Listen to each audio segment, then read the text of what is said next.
What if I told you that the ultimate shortcut to defeating modern information overload, like the secret to instantly spotting a bad argument in your next corporate meeting, is what's currently being taught to 4-year-olds who are just learning how to hold a pencil? I mean, it sounds totally absurd on its face. We usually assume that navigating the complex, chaotic landscape of adult communication requires, advanced cognitive tools or maybe a degree in formal logic. Right, or years of professional experience. Exactly.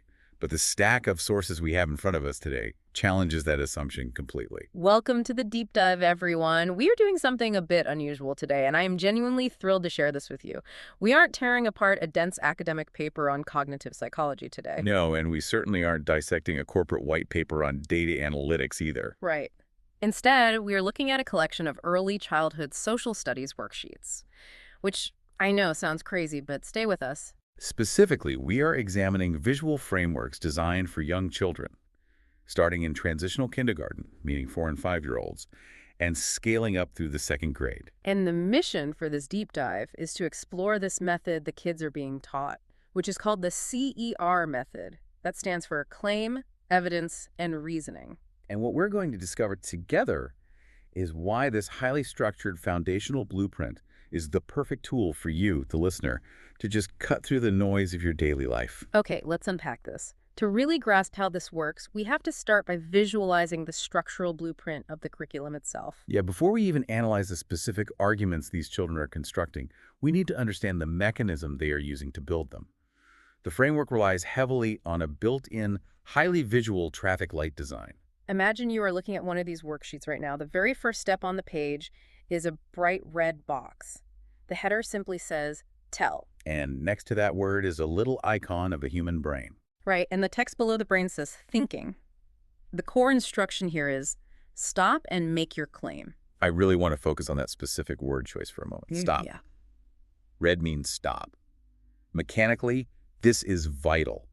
Before a child do anything else, before they try to persuade someone or defend a position, the curriculum forces a hard pause to clearly, concisely state what it is they believe to be true.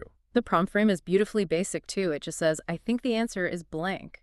You fill in the blank, and you've made your claim. And then once you've stopped and planted your flag, you move down the page to the green box. The header here is find. The icon shifts from a brain to a magnifying glass, and the text says, look closely. The instruction tells the student to go find your evidence or, find the proof. Green means go. You are instructed to go out into the physical world or go into the text you are reading or analyze the image in front of you and gather your raw, observable data. Exactly. And the sentence starter they give the kids here is literally just, I see blank. You list what your eyes are taking in. But then we hit the third box, the yellow box. And honestly, looking through these sources, this feels like the absolute magic of the entire system. It really is. The header is show, and the icon is a pencil. The text says, write or explain. But the instruction, this is the part that really caught my eye. It says, caution, make sure your evidence matches your claim. What's fascinating here is how deliberately this curriculum separates the act of observing from the act of synthesizing. Wow, yeah. You have the green phase, which is purely looking closely at the evidence, just gathering what is demonstrably physically there. And then completely walled off from that, you have the yellow phase writing, or explaining the reasoning. It's building a mandatory speed bump into their thinking process. But I have to ask, why the giant caution sign? Like, what is the psychological mechanism at play that requires a literal warning label on a kindergarten worksheet? Well, it targets human nature. We have a profound, hardwired tendency toward confirmation bias. Oh, totally. Adults and children alike naturally want to make a claim. That's the red box. And then grab absolutely any loose, unrelated fact, the green box, to prop it up. Right. So the yellow box is an active structural barrier against jumping to conclusions. It demands that the student clearly articulate the connective tissue between what they saw with their magnifying glass and what they claimed with their brain. So if you cannot articulate the rule that binds them together, you have to hit the brakes. Exactly. Okay, I understand the theory, but let me push back on the reality of this for a second. I'm looking at the transitional kindergarten sources. Is that yellow caution phase-like forcing a child to explain exactly how they know something, is that just too cognitively advanced for a 4-year-old? It's a completely valid skepticism. I mean, we are talking about kids who might still be wearing Velcro shoes because laces are too complicated, and we're asking them for logical synthesis. It sounds like an impossible demand for a toddler, I agree. But if we analyze the TK map source provided in our stack, it proves that this is not only possible, but beautifully calibrated for the developmental stage. Walk us through the mechanics of that TK example, because the way they get the child to arrive at the answer really surprised me. Sure. So the prompt for the TK student is simply what is on the map. Okay. The source material they are given is a very basic black and white drawing of a map. It features a compass rose, a simple drawing of a little treasure chest, and a grouping of mountain-like triangles. So the child looks at that raw visual data. They stop at the red box, they think, and they write down their claim. There are trees on the map. Right. But wait, look at the source image. The drawing is just a cluster of sharp, mountain-like triangles. There are no detailed branches or leaves, It doesn't actually look like a tree. which is precisely why the green box is so critical. The child isn't allowed to just assert trees and move on. They are prompted with, I see. And they must write, I see that the triangle shapes are a symbol for tree. On the map, I see trees. Oh, wow. They have to identify the specific visual proof on the page, acknowledging that they are looking at triangles, not literal trees. And then they hit the crucial yellow step, the caution phase, where they have to connect the triangle to the tree. The reasoning they are taught to state is, I know that if there is a symbol, like a cone or triangle, that it means there are trees on the map.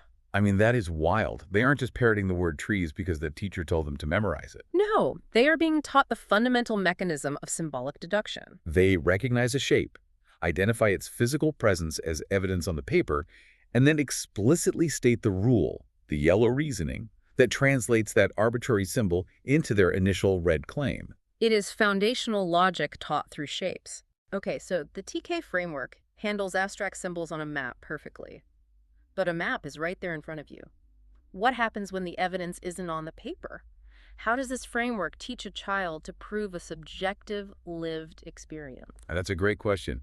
As these kids age up into kindergarten, the curriculum shifts toward observational reality. The kindergarten example in our sources highlights this transition brilliantly. It really does. It deals entirely with empirical data gathered from the child's own life. So the prompt for the kindergartners is, what are some things to do for fun in California? Now, on the surface, that sounds like a completely subjective opinion piece. What is fun for one kid might be boring for another. It does seem open-ended, but watch how the framework forces them to structure their response. The red box claim the student makes is, go to the beach, visit Disneyland, eat fish tacos, which sounds like a fantastic weekend, honestly. Totally. But for the green box evidence, the physical proof they cite, they write beaches, Disneyland, and restaurants that have fish tacos. They're just listing the physical existence of these places. Right. To an adult, that might seem redundant. But to a 5-year-old, establishing that a place physically exists in the real world, as opposed to in a cartoon or a storybook, is a major cognitive step. They are citing the raw physical reality of their environment. Exactly. The yellow box, however, is where it gets incredibly grounded. To prove their reasoning, the student states, I know this because I've been to the beach and Disneyland and I've gone out to eat fish tacos. This represents a vital developmental milestone. It really does. What the curriculum is doing here is validating the child's own lived experience as empirical evidence. It teaches them that their direct observations of the world, like the things they have physically done, touched, and tasted, are valid data points. They are learning that a defensible argument doesn't just come from a textbook. It can be constructed from verified personal experience. It anchors the logic in their actual reality. But then we move to the first grade example, and the complexity dials up yet again. We go from personal memory to historical observation. Right. The prompt here is this a picture in the past or the present? And the source image is a fascinating old black and white photograph showing a group of kids playing with a toy train on a cobblestone street. This requires, a completely different analytical muscle. The child cannot rely on personal experience because they obviously weren't there. The red box claim is simple and direct. The past. Now, normally, if you ask a kid or even an adult why an old photo is from the past, they just shrug and say, well, it looks old. It has an old vibe. But the green box evidence doesn't allow for vibes. The student gets specific with their magnifying glass. They note two distinct physical details. They write, a black and white photo. I also see kids wearing shoes I've never seen kids wear now. The magnifying glass forced them to bypass their intuition and isolate verifiable data points. Which brings us perfectly to the yellow box caution phase. The reasoning is, I know this because the outfits on the kids do not look like clothes kids wear today. If we connect this to the bigger picture, this specific exercise is doing something profound for the listener to consider. How so? It is training these students to hunt for temporal, contextual clues. They are learning to cross-reference the visual details of a century-old photograph against their current reality to formulate a conclusion, rather than just guessing based on a vague feeling. Wow, they are moving from a feeling to a fact. From it feels old to here are the specific, verifiable data points that prove it is historically distant from the world I live in. Exactly. By the time they master this, they understand that an argument must be anchored in observable reality, whether that reality is their memory of eating a fish taco or the style of shoes in an archive photo. Here's where it gets really interesting. By the time we hit the second grade sources, we are no longer just identifying static objects on a map or analyzing photographs. The CER framework starts tackling invisible forces and complex cause and effect relationships. The concepts become significantly more abstract at this stage, and the required logic loop becomes much tighter. Let's look at the second grade prompt. It asks, what's one way the invention of electricity changes our daily lives? This requires the child to understand a utility they literally cannot see and calculate its practical application in their own day-to-day routine. How does the student navigate that level of abstraction? Well, the student's red box claim is to use computers to go to school. Okay, and the green box evidence they find in their daily life is, I see that I have to plug in my computer to make it work every day. They identified the observable phenomenon. They located the exact point of friction in their daily routine where the invisible force of electricity becomes a tangible requirement. Yes. And the yellow box reasoning, that caution step ensuring the evidence actually matches the claim, says, if I don't use electricity to charge my computer, I can't attend class. Notice the clear, inescapable causality there. If I don't use it, then I can't attend. It is a perfect logical syllogism. When I was reviewing this specific worksheet, a massive realization hit me. This second grade logic loop is the exact same fundamental structure as an adult making a professional business case. Think about it. Imagine you are sitting in a corporate conference room and someone says, we need to purchase this new software. That is the red box claim. The proposed solution to a problem. Exactly. Then they offer the green box evidence, which is usually the operational friction. They say, our current system crashes every single day at 3 p.m., costing us an hour of productivity. They have provided the raw data, they have told you what they claim, and they have shown you the evidence of the problem. But here is where adult communication constantly breaks down. Right. People will present the red box software and the green box crash data, and everyone just nods in agreement. But they completely skip the yellow box. They fail to provide the reasoning that proves the new software will actually fix the 3 p.m. crash. Does the new software handle server loads better? Is it coded differently? Without the yellow box, the business case is just a claim sitting next to a complaint. It's the exact same structure the second grader used for electricity, but adults just forget to do it. That analogy perfectly illustrates the structural weakness in so much of our daily communication. We assume the correlation is the causation. Yeah. And this brings us to a crucial element found across all of these worksheets, from kindergarten all the way up to second grade. It's the final phase of the document, which acts as the ultimate cognitive test. The large gray box on the side labeled, "Put it all together." The synthesis phase. This is where the training wheels, or rather the scaffolding, is slowly removed. Throughout the exercise, the child's thoughts have been deliberately mechanically fragmented. They were forced to isolate their thinking into those colored boxes. Red for the claim, green for the evidence, yellow for the reason. The gray box provides a word bank and specific sentence frames to help them merge those isolated fragments back into a single cohesive paragraph. Let's actually look at how that sounds, because the auditory shift is incredibly powerful. The sentence frames guide the student to write, my answer is blank. I see blank. I know this because blank. Let's apply that to the first grade historical photo example we discussed earlier. Read the fragmented boxes first. Okay, the fragments are red box, the past, green box, a black and white photo. I also see kids wearing shoes I've never seen kids wear now. Yellow box. The outfits on the kids do not look like clothes kids wear today. It's accurate, but it's disjointed. Now, read the synthesized paragraph from the gray box where the child puts it all together using the sentence frames. My answer is the pictures in the past. I see a black and white photo and kids wearing shoes I've never seen kids wear now. I know this because the outfits on the kids do not look like clothes kids wear today. By physically writing it out in that continuous format, the child actually experiences the flow of their own logic. They feel how the green evidence supports the red claim and how the yellow reasoning binds them tightly together. It is no longer just filling in disconnected boxes on a worksheet. It is the act of communicating a verified, bulletproof truth to someone else. The scaffolding of the colors falls away, and what is left is a structurally sound argument. So what does this all mean for you? For the listener right now who is commuting or prepping for a chaotic meeting or just trying to navigate a news cycle that feels entirely overwhelming. This raises an important question. If second graders are being explicitly taught to verify their logic with a caution step, that yellow pencil, constantly reminding them to make sure their evidence actually matches their claim, how often do adults simply bypass that phase entirely? In our incredibly fast-paced consumption of information, on social media platforms, in rapid-fire corporate meetings, you are constantly presented with claims.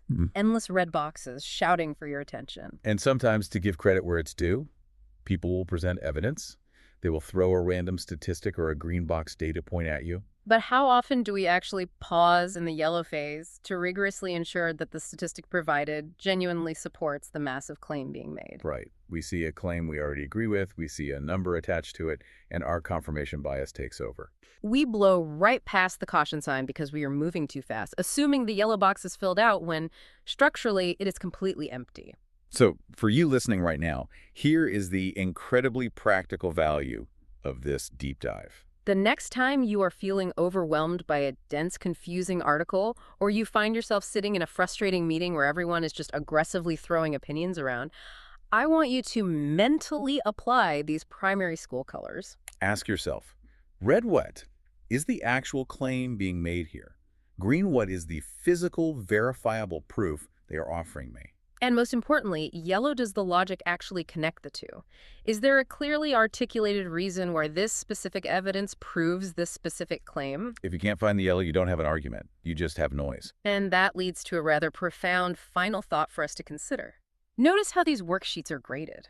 The teacher doesn't grade the child on whether their initial red box claim is entirely correct right out of the gate. They are graded almost entirely on whether their yellow reasoning logically connects their green evidence to that claim. What would happen to our daily discourse, our meetings, and our societal debates if we stopped immediately judging people on their initial red claims and instead only evaluated the quality of their yellow box? A brilliant and challenging question to leave you with today. Imagine if we all just slowed down enough to ask for the yellow box before reacting. Thank you so much for joining us on this deep dive into the building blocks of logic. Keep asking why, keep looking for that yellow pencil in your daily life, and we will catch you next time.